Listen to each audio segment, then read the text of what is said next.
The New Orleans Saints are finally getting healthy and trying to get back in the win column. And the Los Angeles Chargers are hoping they can get back Joey Bosa and DJ Chark to spark something on offense.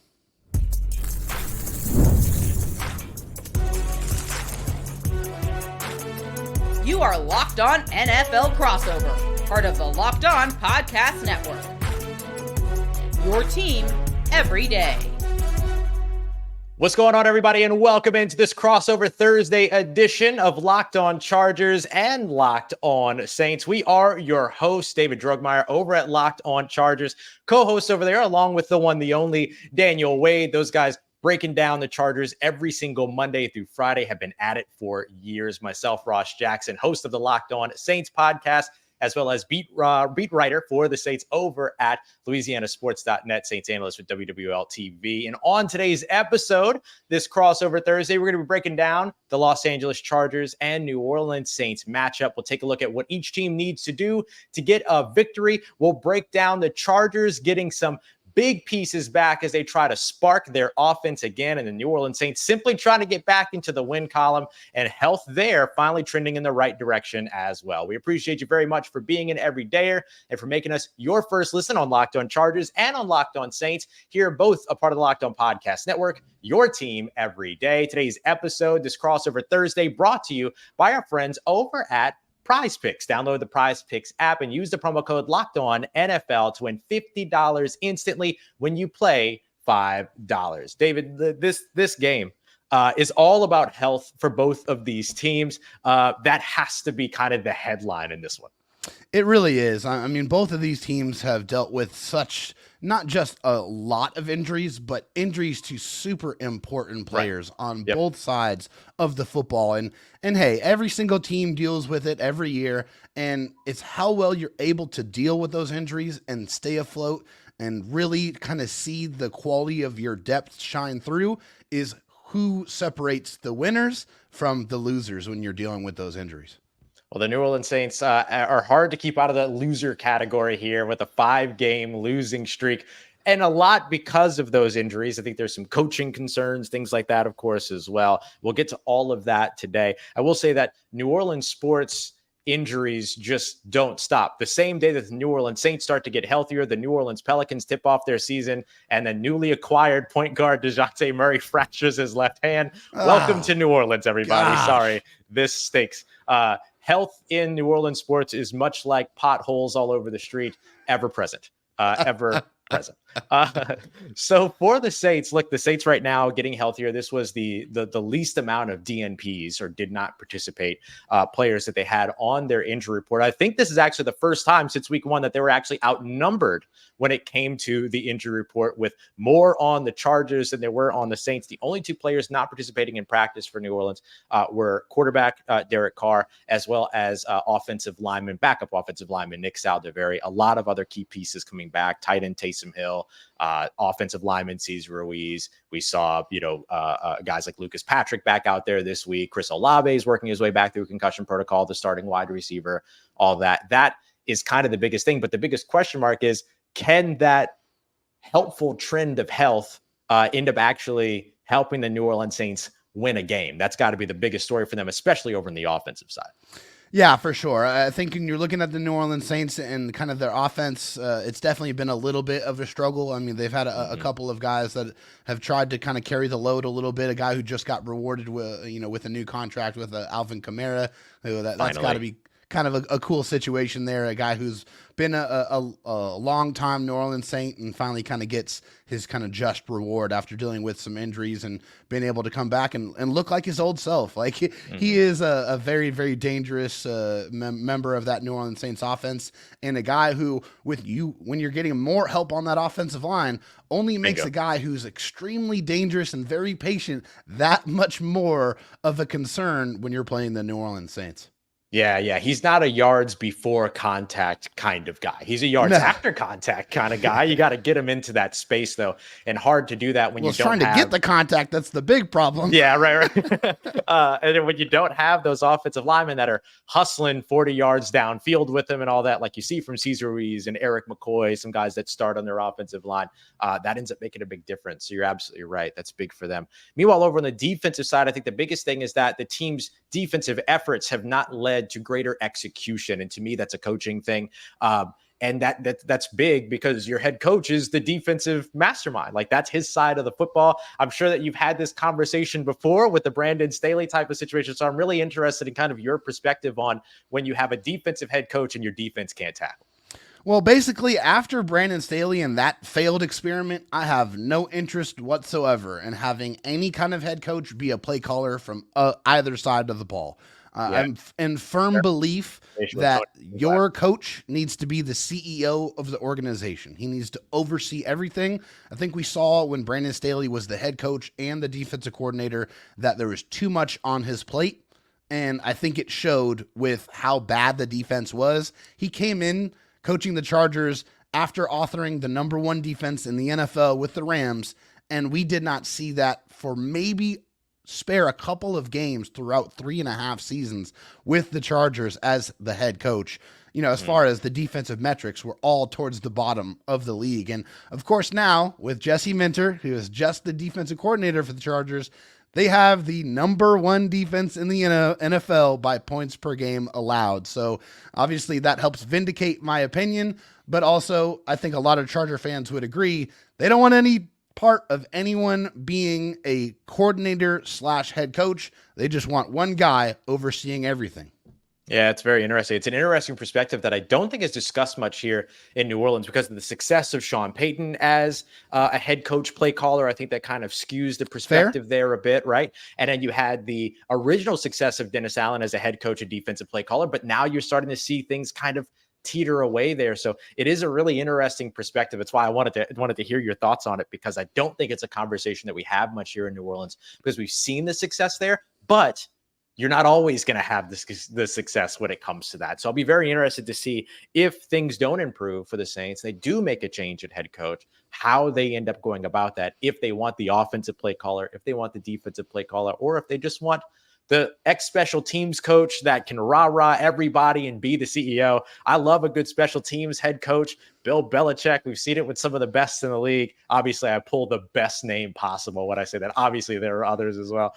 But, I mean, we saw, like, Rich Bisaccia and what he did with the Raiders the year when he kind of got the opportunity. He should have had more than an opportunity than he got. But, a cup of coffee, really. Yeah, really. And so I'm all about those types of that type of conversation as well. It's a really interesting one. But, look, the Saints tackling has been a bit of an issue for them, and they specifically need to tighten up against the run defense in particular, because while the Chargers might not be the most, I'll throw air quotes up when I say most successful. I'm not saying that they're not successful, but most successful run team from a yards per game basis. They love to run the ball and they're committed to it. That feels like the mark of a Jim Harbaugh coach team right there. You better believe it. They definitely want to run the ball. It's not just Jim Harbaugh with the physicality and wanting to establish the line of scrimmage. It's Greg Roman as well, right? Yeah, and Greg Roman and Jim Harbaugh have been Batman and Robin for a very, very long time at multiple different stops, whether it's Stanford, whether it's the 49ers, or whether it's here with the Chargers, teamed up and united once again. They want to establish the running game, but the last 3 games, they are only averaging about 80 yards on the ground per contest, which is in stark contrast to the first game of the season where they were running wild all over the Raiders and their run defense.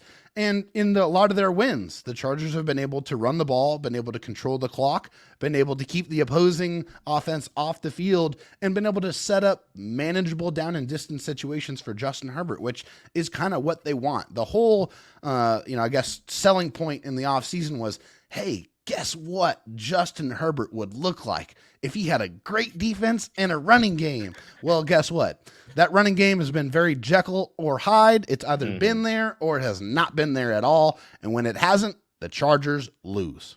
Yeah, so that's going to be a big key in this one. We'll get to some of those things that the Saints and Chargers each need to do to win a game, to win this game here in a little bit. I want to mention starting linebacker Demario Davis really refuting the idea that there's been no effort for the New Orleans Saints defense. I tend to agree with him. I think it's been more of the execution issues, and that's going to be put to the test big time up against Los Angeles Chargers and their run game. But coming up next, we're going to dive into a little bit more on the Los Angeles Chargers offense and defense, because not only are they looking for a spark through their run game, they might have a spark in their passing game coming back this week and an even bigger spark on their defense. Let's break that all down here as we continue on with this crossover Thursday edition of Locked On Chargers, Locked On Saints, part of Locked On Podcast Network, your team every day. Today's episode of this crossover Thursday is brought to you by our friends over at ZBiotics. You provide the absolute best pre-alcohol drink you're going to find. Ross, what's a pre-alcohol drink? Let me tell you more about it. You know, those nights where you just want to go out, you want to have a good time, you want to enjoy yourself with some friends, but you have a big meeting or a big presentation the next morning, or maybe you got to record a podcast, like whatever it might be out there. You want to make sure that you're in good shape that next morning. Well, that's where pre-alcohol by ZBiotics comes into play. Here's how it works. You drink the pre-alcohol. So for best results, you drink it before you have your first drink of the night. All right. Very important. Drink that before you have your first drink of the night. Drink responsibly that evening, and then enjoy the next day. It's that simple. I absolutely love it. I've got some. I love to make sure that I'm ready to go the next day when I do have an event or something like that. I had an event last night, and here I am recording a podcast the next morning, and I'm doing great. Even if you don't believe me, I don't care. I'm doing great. So go to zbiotics.com/LockedOnNFL to learn more and get 15% off of your first order when you use the code LockedOnNFL at checkout. ZBiotics is backed by a 100% money-back guarantee. If you're unsatisfied for any reason, they'll refund you your money, no questions asked. Remember to head over to zbiotics.com/LockedOnNFL and use that code LockedOnNFL for 15% off at checkout. All right, everybody, continuing on with this crossover Thursday. You're Locked On Chargers, Locked On Saints. Diving now into a little bit more around the Chargers, because we talked about the run game in particular, but let's take a look at the passing game now for the Chargers, because it sounds like they might be getting a key player back that might give a little bit of a spark to that passing game. A much needed spark indeed. I think after the last game against the Arizona Cardinals on Monday Night Football, I put a tweet out saying the Chargers need to trade for a number one wide receiver tonight. I was very, very frustrated that the leading receiver in that game was blocking tight end Will Dissly. He had his best game of the entire season, but that was a byproduct of the lack of talent on the outside. Probably without, including Ladd McConkey in that, because Ladd McConkey was fantastic, but Ladd McConkey was beat up. He played hurt. It showed. He did his best. He absolutely was out there battling, but the Chargers were in desperate need of some reinforcements, and a guy that they had brought in, one of those contracts where you wanted to give somebody a second chance, a new, fresh opportunity. That was DJ Chark. And DJ Chark, unfortunately, got hurt and has been on IR for the entire season up to this point, but they activated his 21-day window last week, and they kind of ramped him up slowly. He was questionable to play on Monday. I think that ramp up continues this week, where he finally gets to that runway and is able to take off, and not a minute too soon, because the Chargers had Quentin Johnston that didn't practice. They had Ladd McConkey that didn't practice. Right. They had Darius Davis that did not practice on Wednesday. So they desperately need somebody to come in and inject some life, some speed, and DJ Chark absolutely has that. He's a true 4-3 guy. He's a guy that can stretch the field. He's a good contested catch wide receiver, and he's a guy that I think really will add an element to this Chargers offense that has been desperately lacking, and that's the ability to threaten the defense to go deep, somebody they have to respect.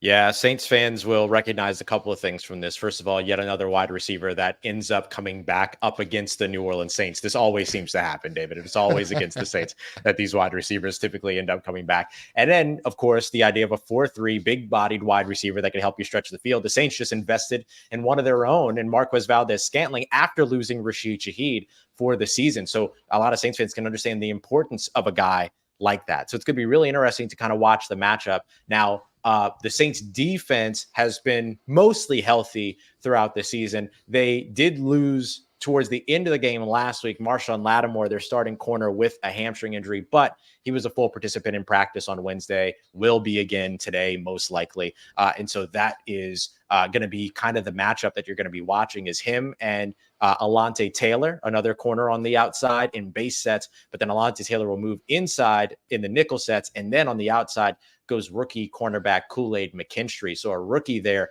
for this one of the Chargers best names offense. in the entire NFL. Fantastic name, one of the best in the NFL, absolutely. But also a rookie for this offense to try to pick on. So give him the opportunity to kind of be able to see, all right, is he ready to be thrown into the fire? He fared well week 2 against the Dallas Cowboys. I'll be interested to see how he fares against the Chargers here. Yeah, I mean, I think that's going to be very, very important, with, Justin Herbert coming off of his best passing contest of the season, threw for 349 yards, but 0 touchdowns. And I think that's been the biggest problem for the Chargers, is their inability to score. They have not scored a touchdown in their last 15 drives, which is disgusting for me to have to say out loud. I really don't want to have to do that, but the facts are the facts. And also, they're not getting to the red zone. And when they get to the red zone, they're not scoring. So it's been really, really bad for the Chargers. They have to get back to running the football. They have to make sure they set up some easy completions for Justin Herbert, so that when they get to the red zone, the play calling, it has to be better. I mean, they have to be able to come up with some plays to be able to feature some guys to get them in the end zone, because Cameron Dicker is fantastic, and he's a kicking machine. He's really one of the best kickers in NFL history for the Chargers. When you look at his accuracy numbers, they're great. But I don't want to be talking about field goals. I want to be talking about touchdowns, and the Chargers just have not been able to generate enough of them. Yeah, that's huge. The Saints for a little while had what was the top red zone scoring percentage on defense. They sit now at number 3. They were originally at 25% is all that they were allowing when it came to defensive touchdowns allowed. They're still doing well at 41.7% now, third best red zone defense in the NFL. But they were aided by that sort of early and strong start. They've kind of slipped a little bit here lately, but now as the defense gets a little bit healthier, with Pete Werner coming back and Colin Saunders coming back, some important guys in their front 7, maybe they'll be able to kind of get back to where they were. So red zone offense versus red zone defense sounds like a big one to watch when the Chargers have the ball. Let's flip the script over to when the Saints have the ball. The Saints, of course, will have rookie quarterback Spencer Rattler getting his 3rd start here in this game. He's been challenged big time when under pressure, and it sounds like the Chargers might be getting an important pressure player back this week potentially. Hallelujah. And I think that's a feeling a lot of Charger fans have around this particular player, because it's really, really frustrating to see him not on the football field, because he's still very, very effective when he is on the football field. But that has been the story of his entire career. And of course, Charger fans know who I'm talking about. It is Joey Bosa. Joey Bosa has dealt with a hip injury. He has missed the last 3 games. And yeah, Charger fans understandably have been very frustrated with his inability to stay on the field.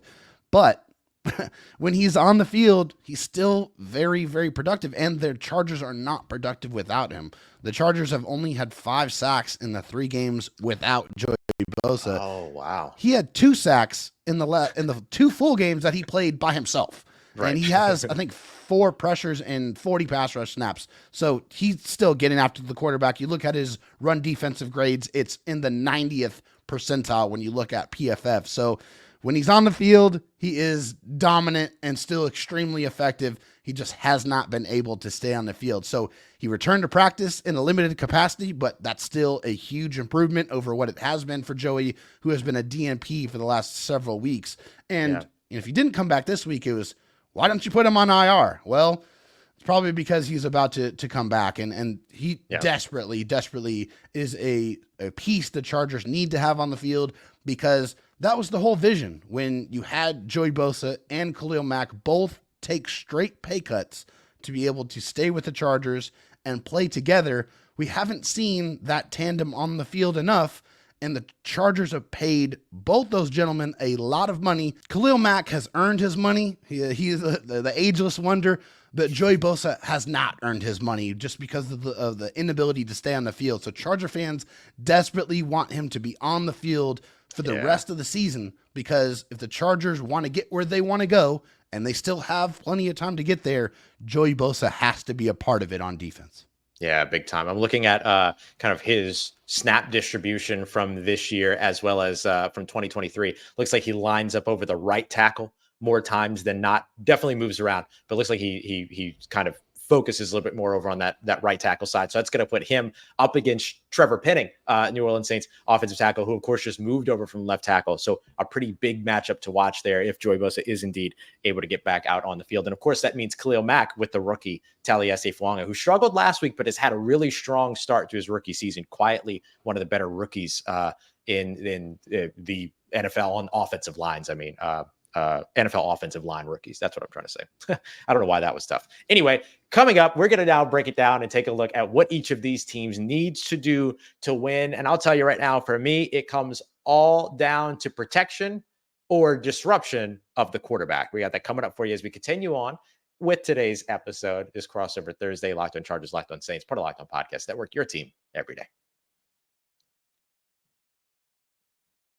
Today's episode is brought to you by our friends over at FanDuel, America's #1 sportsbook, who is not feeling the New Orleans Saints in this matchup, but is very heavily feeling, despite, David said, 15 drives without a touchdown, feeling the Los Angeles Chargers in this one. The home team favored by 7.5 points with an over-under that's now creeping up. It was at like 36.5. It's now sitting at 40.5. So that eventually got bet up. So take a look at all that. If you want to get in on it, it's all for you there over at FanDuel.com. You can find that. You can also find the NBA, which is now underway. The World Series, of course, which is going on. Go Dodgers, I guess. I don't know. I used to live in Los Angeles, so I guess I'm a lifelong Dodgers fan since like 2020 or something like that. So then you can take a look at that. Tennis, they've got racing, they've got a ton more. So go check it all out today over at FanDuel.com. You get started with $200 in bonus bets, guaranteed if you're a new customer, because when you place your first $5 bet, you'll get that $200 in bonus bets, guaranteed, win or lose. Go check it out today, FanDuel.com. All right, everybody, it is time to break down this Los Angeles Chargers, New Orleans Saints game with what each team needs to do to get a win. We are proudly presented by our friends over at Prize Picks, as we are every crossover Thursday. Head over, download the Prize Picks app, and use the promo code LOCKEDONNFL to get $50 when you play your first $5 lineup. David, let's start off with the home team here when it comes to the Chargers. What are the things that you feel they need to do to get a win in this game? So yeah, 3 things that the Chargers absolutely must do if they want to win this football game, starting with the first is avoid the boneheaded mistakes. Then they have to get back to winning in the trenches, and the tackling and the angles have to be better. So avoiding the boneheaded mistakes is really stemming back from the Chargers' loss to the Arizona Cardinals. They fumbled inside the 5-yard line out after a big pass play to Jalen Reagor. He gets stripped. The ball goes into the end zone, and then they lose possession after a very, very promising drive. And then they get an interception by a big man. The defensive lineman, DJ Chark, is able to get a kind of tip pass from Kyler Murray, and then is immediately stripped and then loses the ball and goes right back to the Arizona Cardinals. And then towards the end of the game, rookie cornerback Cam Hart, who has played exceptionally well, being thrust into duty, got a unnecessary roughness penalty on Marvin Harrison Jr. towards the end of that game that really put them in position to be able to glide down the field very effortlessly and score that game-winning field goal. And then get back to winning in the trenches. I talked about it earlier. The Chargers have been very boom or bust when running the ball, but it's also the run defense, which up to this point, at least up to the Arizona Cardinals game, the run defense has been very, very good. I mean, the overall, defense for the Chargers has been fantastic this year under Jesse Minter. But last week, they got bullied. They gave up 181 rushing yards and 6.2 yards per carry, and the Chargers can't allow that. They got to get back to dominating on both sides in the trenches. They have to stop the run, and they have to run the football at a much higher clip. They got to get J.K. Dobbins involved. He's got to get consistent carries, and they have to set themselves up in more manageable down and distance situations. And then the tackling and angles have to be much, much better.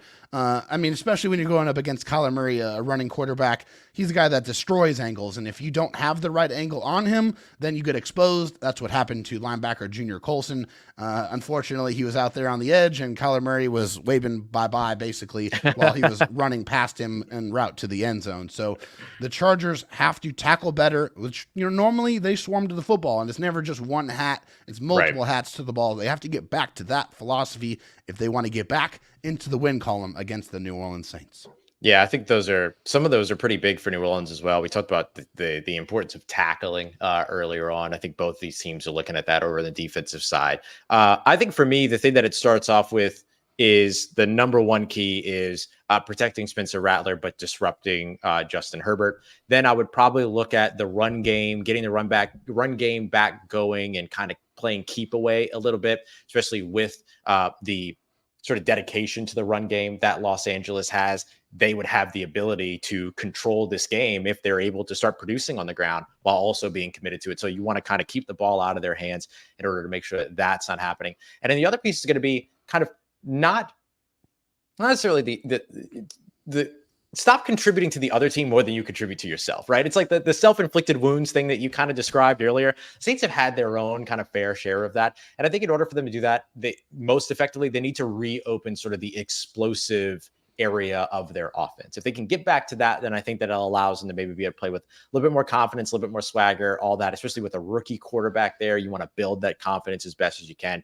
And you can build that confidence through the quick, easy passes. But the way that the Saints have gone, 32-yard pass to open up his very first NFL pass off of play action, 27-yard pass to a tight end last week. I believe it was Foster Moreau this past week, Juwan Johnson the week before that, both the tight ends getting involved off the play action, very first play of each of those games. So Saints have not been afraid to push with that. But a lot of that comes down and comes back to that very first thing about protecting Spencer Rattler, 33.3% completion percentage and a 42.1 passer rating when under pressure so far this season. Those are not great numbers. Now, obviously, being good against pressure is unsustainable. It's not a consistent enough thing for you to hang a hat on. So you got to keep them clean no matter what, right? You don't want a quarterback that only plays well under pressure, because there's no guarantee that that's going to happen. And it means they're constantly under pressure, which is not good. Right, exactly. And so you want to make sure you're cleaning that up. So the Saints maybe getting a little bit of their health back on the offensive line can help them with that. But at the same time, you want to disrupt and get after Justin Herbert as much as you can, because he has struggled a bit under pressure so far this season as well. So do you have the ability to be able to kind of make things tough for him? 52.1% completion percentage, 62.1 passer rating there. Not the same as what we've seen with Spencer Rattler, but Spencer Rattler is also a rookie quarterback, so you would expect those numbers to be worse. So if you can get after Justin Herbert, keep Spencer Rattler clean, I think that ends up kind of moving the needle for you. Get Alvin Kamara and his. Oh, go ahead. You were going to add something. I was just going to say, I mean, for Spencer Rattler and the offensive line, they're probably getting Chris Olave back, and obviously Chris Olave is a big downfield threat. And so if they are able to protect, then they can possibly get the ball in the waiting hands of Chris Olave and that offense. Exactly right. So I'll jump to my third one, which was the explosive plays. Chris Olave's got to be a big part of that, right? I mean, the biggest days that he's had so far this season have been 86 yards, 87 yards, things like that. He hasn't had that century mark game yet. And of course, he missed the last couple effectively because he ended up having to leave the game 2 plays in 2 weeks ago with a concussion against the Bucs, and then missed the tight Thursday night turnaround to the Denver Broncos after that. So now you get him back, hopefully, right? That's the expectation, at least. And then he has to be a big part of that. Maybe Marquez Valdez-Scantling is able to contribute to that as well. But you really want Chris Olave to be that guy, about half the percent of drops in his career, things like that. You really want Chris Olave to be that guy. And then getting the run game going on the offensive side, just look, nothing helps your quarterback than having a good defense and a good run game, just like we talked about with Greg Roman and just like we talked about with Jim Harbaugh and Justin Herbert. You definitely want that to get going. New offensive coordinator for the New Orleans Saints, Clint Kubiak. He loves to establish the run game first and be able to build off of that. When the Saints have not been able to establish their run game, they have not been able to build anything elsewhere. They have no second punch so far this season. So they've got to be able to get that run game going to be able to support.